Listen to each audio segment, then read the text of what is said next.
And syempre, this summer, hindi ko nakakalimutan ng aking sikreto. Then tungkol do sa glutathione. Guys, hindi ko na i-gatekeep sa inyo yung sikreto ko para lagi akong protektado sa init ng araw, lalo lang yung summer. Meron po kasi itong oral sunblock technology or yung tinatawag nating Fernblock technology. And actually, tuwan-tuwa ako kasi nababasa ko po yung mga reply nyo dun sa content ko.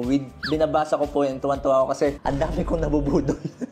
Well, nakakatuwa naman kasi talagang effective naman to basta babanggitin or sasuggest sa inyo kung hindi gumagana sa akin. So ito yung mga sinasabi nila. Sabi ni Fina, salamat po Doc Alvin dahil ang Hikari Glutathione ang gamit mo. Nagpabudol na rin ako at legit na maganda talaga. Sobrang thank you sa mga medical tips. Sabi ni Jean, I'm Hikari Ultra user for almost a year na. Wow! Naunahan mo pa ako, ma'am.